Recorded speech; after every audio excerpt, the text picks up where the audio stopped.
प्रिय हिंदी मित्रों, नमस्कार। हाईटेक हिंदी परिवार में आपका स्वागत है। एक नए महत्वपूर्ण और ज़रूरी वीडियो के साथ आज हम पुनः उपस्थित हैं। रिवीजन सीरीज डेली का वीडियो चल रहा है और इसके अंतर्गत हम बात कर रहे हैं द्विवेदी युग पर।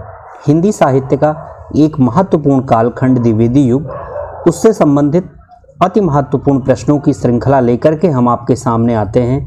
अति महत्वपूर्ण वे प्रश्न जो परीक्षा के लिए संभावित हैं और ऐसे प्रश्न जो परीक्षा में आ चुके हैं। हम उन प्रश्नों पर भी ध्यान देते हैं जो प्रश्न आपसे अक्सर परीक्षा में गलत हो जाते हैं। साथ ही साथ वे प्रश्न जो आपको किताबों में, गाइडों में यहाँ वहाँ आसानी से नहीं मिलते हैं।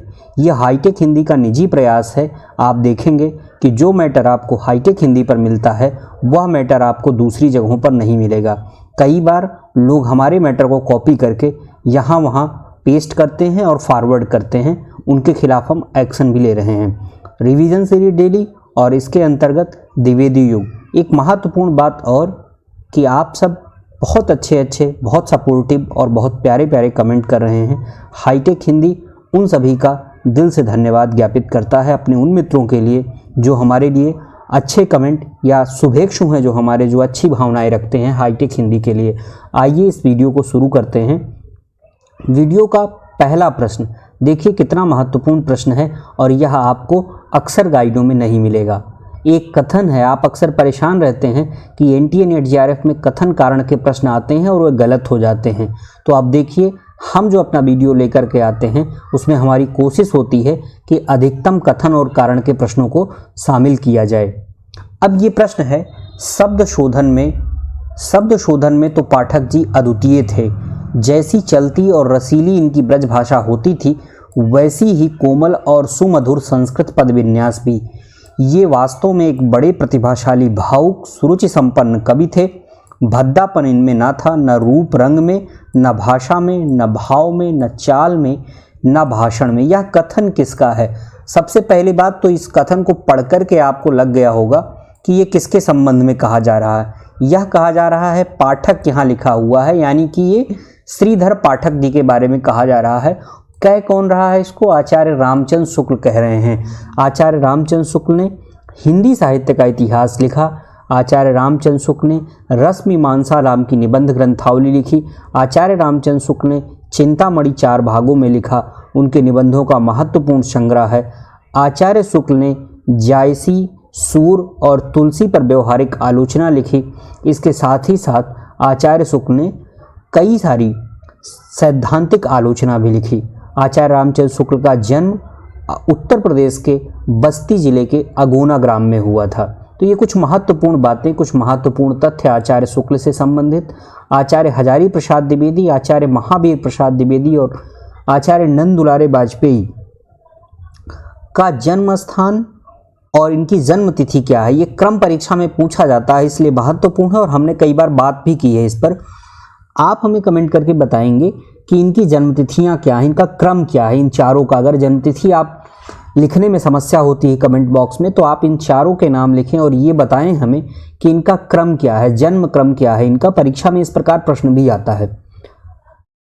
अगला प्रश्न है, श्रीधर पाठक की किस कविता पर अंग्रेजी कवि लॉन्गफेलो की कविता सॉन्ग ऑफ लाइफ का प्रभाव है?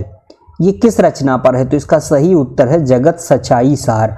रचनाएं तो सारी एकांतवासी योगी, उजाड़ ग्राम और श्रांत पथिक, ये सभी रचनाएं श्रीधर पाठक की हैं। लेकिन जो जगत सच्चाई सार है वह एक तरीके का काव्यानुवाद है, या यूं कह लें कि उस पर प्रभाव है किस कविता का? लॉन्गफेलो की कविता सॉन्ग ऑफ लाइफ का। एकांतवासी काव्यानुवाद किसका है? एकांतवासी योगी जो है ये कविता है और पूछा गया काव्यानुवाद किसका है। एक और ज़रूरी बात हमें याद आ गई कि हम जब ये बात कह रहे थे आपसे कि हमारे जो प्रश्न हैं इनको कॉपी करके कोई टेलीग्राम चैनल वाले इधर उधर डाल रहे हैं, तो एक मित्र का कमेंट आया था कि सर इसमें दिक्कत क्या है कि वे ज्ञान ही तो बांट रहे हैं। मित्रों, ज्ञान के साथ साथ समाधान भी चाहिए। हमने उनसे कहा कि आप 200 प्रश्न हमें बना करके ईमेल कर दीजिए और आप भी ज्ञान बांटने में सहयोग करिए, और उन्होंने हिम्मत छोड़ दी। यानी कि आप लोग सहयोग करने के लिए हम कहते हैं आप इसको शेयर करें, वह तो आपसे नहीं हो पाता और आप ज्ञान देते हैं। मैं माफ़ी चाहता हूं उन मित्रों से जो यहाँ आकर के ज्ञान देते हैं। मुफ्त में कुछ नहीं आपको मिलने वाला है, इसके लिए आपको परिश्रम और प्रयास दोनों ही करने पड़ेंगे।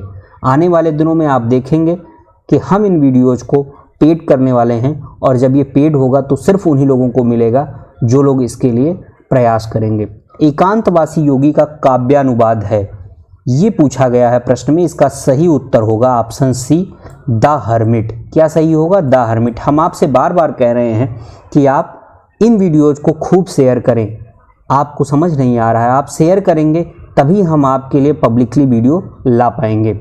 अगला प्रश्न है, श्रीधर पाठक की रचनाओं का सही क्रम क्या है? ये परीक्षा में पूछा जाता है, रचनाओं के क्रम पूछे जाते हैं। कई बार आपसे प्रकाशन वर्ष का भी पूछा जाता है। अब मान लीजिए इन्हीं रचनाओं के प्रकाशन वर्ष दे दिए जाएं और पूछा जाए उनका क्रम।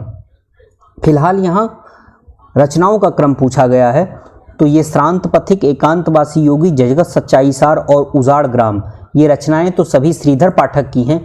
पूछा गया इनका क्रम, तो ये ऑप्शन सी सही है। इसमें एकांतवासी योगी सबसे पहले होगा, उसके बाद जगत सच्चाई सार है, उसके बाद उजाड़ ग्राम है और उसके बाद आता है श्रांत पथिक। हम आपसे उम्मीद करते हैं कि आप हमें कमेंट करके इनके प्रकाशन वर्ष बताएंगे। इसी रूप में एकांतवासी योगी का प्रकाशन वर्ष कब हुआ, जगत सच्चाई सार कब लिखी गई, उजाड़ ग्राम कब आया और श्रांत पथिक जो है कब प्रकाशित हुआ। अगला प्रश्न है, ब्रजभाषा एवं बरवे छंद में रची गई श्रीधर पाठक की रचना है। ब्रजभाषा और बरवे छंद, ध्यान दीजिएगा, कहा गया है ब्रजभाषा और बरवे छंद में रची गई श्रीधर पाठक की रचना है।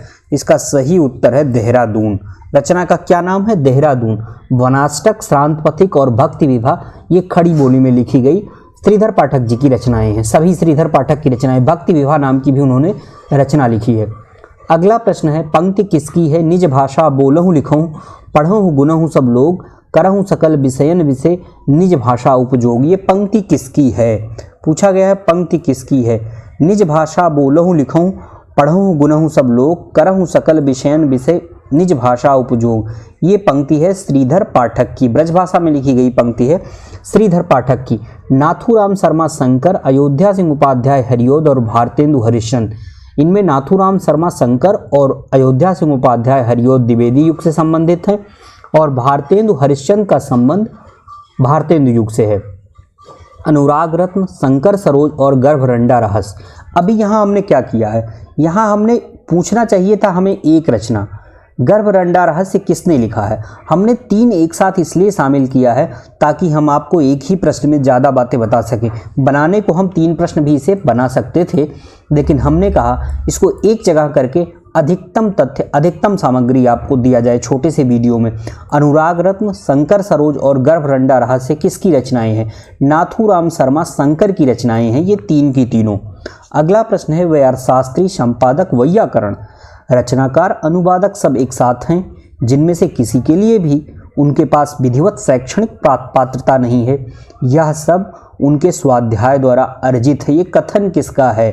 अब यहाँ अर्थशास्त्री, आपको पता है कि उन्होंने एक पुस्तक लिखी थी जिसका नाम था संपत्ति शास्त्र। नंद दुलारे वाजपेयी ने इसे अनुवाद ग्रंथ भी माना था। संपादक थे उन्होंने सरस्वती पत्रिका का संपादन किया। वैयाकरण थे उन्होंने हिंदी वर्णमाला को लेकर, देवनागरी लिपि को लेकर के और खड़ी बोली में कविता लिखने को लेकर उन्होंने विशेष प्रयास किए। उन्होंने वर्णमाला, मात्रा, वर्तनी, त्रुटियां, इसका विशेष सुधार करवाया अपने पत्र सरस्वती में जो छापते थे कविताएं। रचनाकार भी थे, उन्होंने कविताएं भी लिखी हैं और अनुवादक भी थे, उन्होंने अनुवाद का कार्य भी ढेर सारा किया है। और इन सब के लिए उनके पास शैक्षणिक योग्यता नहीं थी, क्योंकि वे रेलवे विभाग में, डाक तार विभाग में काम करते थे और बाद के दिनों में उन्होंने इसे छोड़ दिया था। यह सब कुछ उन्होंने अर्जित कहाँ से किया था? स्वाध्याय से। ये बात कौन कह रहा है? ये पूछा गया है। ये महावीर प्रसाद द्विवेदी के संबंध में ये बात कही गई है। किसने कही है इसको? रामस्वरूप चतुर्वेदी ने कही है। हिंदी साहित्य और संवेदना का विकास नाम की पुस्तक लिखा है रामस्वरूप चतुर्वेदी ने। इस पुस्तक पर उन्हें व्यास सम्मान मिला है और इसका प्रकाशन वर्ष 1986 में हुआ है। हिंदी साहित्य के इतिहास की एक महत्वपूर्ण पुस्तक है। अगर आप डिस्क्रिप्टिव पढ़ना चाहते हैं, एक समझ विकसित करना चाहते हैं, तो रामस्वरूप चतुर्वेदी की पुस्तक बहुत महत्वपूर्ण है। अगला प्रश्न है, उनकी अधिकतर कविताएं इतिवृत्तात्मक थी। इतिवृत्तात्मकता से आशय क्या होता है, पहले तो आप ये जान लीजिए, क्योंकि कठिन जो शब्द होते हैं अक्सर आप उनको छोड़ते रहते हैं, उनसे बचते रहते हैं, भागते रहते हैं, और जब कभी आपसे पूछा जाता है तो आप हक्के बक्के हो जाते हैं। जी नहीं, आपको जानना चाहिए। इतिवृत्तात्मकता से आशय है मैटर ऑफ द फैक्ट, यानी जो चीज़ें जैसी हैं उनको वैसी ही कह देना क्या कहलाता है, इतिवृत्तात्मकता कहलाता है।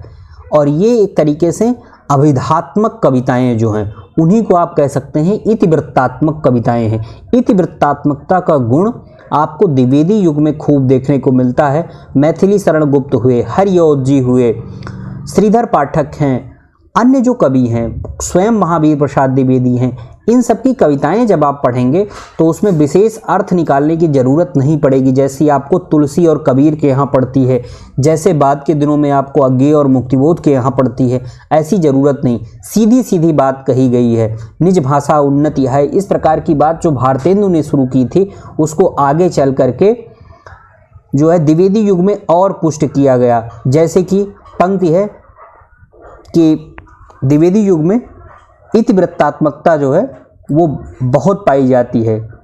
तो ये जो है पूछा गया है कि उनकी अधिकतर कविताएं इतिवृत्तात्मक हुई, उनमें वह लाक्षणिकता, वह चित्रमयी भावना और वह वक्रता बहुत कम आ पाई जो रस संचार की गति को तीव्र और मन को आकर्षित करती है। ये किसका कथन है?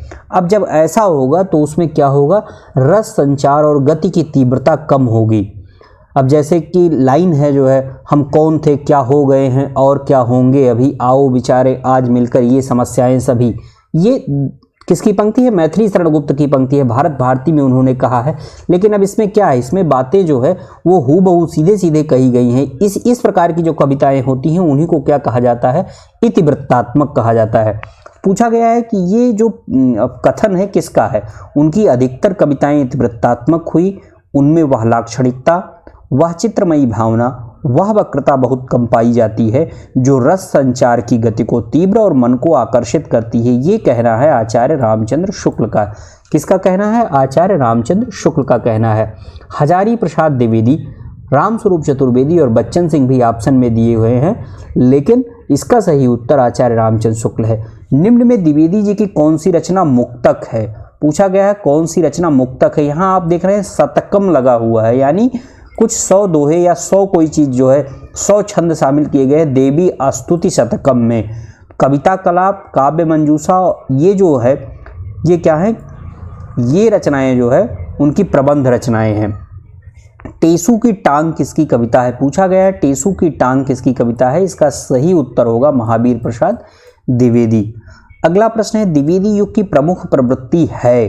पूछा गया है कोई एक प्रवृत्ति है जो द्विवेदी युग की है। राष्ट्रीयता का अभाव, जी नहीं, राष्ट्रीयता मिलती है आपको द्विवेदी युग में, तो ये नहीं होगा। स्त्री का भोग्या रूप में चित्रण आपको रीतिकाल में देखने को मिलता है, यहाँ तो स्त्री के सबला रूप को चित्रित किया गया है। रीति निरूपण आपको भारतेंदु युग और रीतिकाल में देखने को मिलता है। तो द्विवेदी युग से क्या संबंधित है? इतिवृत्तात्मकता द्विवेदी युग से संबंधित है, द्विवेदी युग की महत्वपूर्ण प्रवृत्ति है। तुम्ही अन्नदाता भारत के सचमुच बैलराज महाराज, बिना तुम्हारे हो जाते हम दाना दाना को मोहताज, पंक्ति किसकी है? ये पूछा गया है। तुम्ही अन्नदाता भारत के सचमुच बैलराज महाराज, बिना तुम्हारे हो जाते हम दाना दाना को मोहताज, पंक्ति किसकी है? इसका सही उत्तर होगा महावीर प्रसाद द्विवेदी। यह किसकी पंक्ति है? महावीर प्रसाद द्विवेदी की। अगला प्रश्न है, निम्न में कौन सी एक कृति हरिऔध जी की प्रबंधात्मक कृति नहीं है? इसका सही उत्तर होगा चोखे चौपदे। जबकि प्रिय प्रवास, पारिजात और वैदेही वनवास क्या है? उनके 3 महत्वपूर्ण प्रबंधात्मक ग्रंथ हैं। हिंदी भाषा और साहित्य का विकास नामक आलोचनात्मक पुस्तक किसकी है? हिंदी भाषा और साहित्य का विकास नामक आलोचनात्मक पुस्तक अयोध्या सिंह उपाध्याय हरिऔध जी की है। किसकी है? अयोध्या सिंह उपाध्याय हरिऔध जी की है। आप हमें कमेंट करके बताएंगे कि आचार्य रामचंद्र शुक्ल के महत्वपूर्ण सैद्धांतिक आलोचनात्मक ग्रंथ कौन से हैं। अगर आप नाम पता है आपको तो आप हमें कमेंट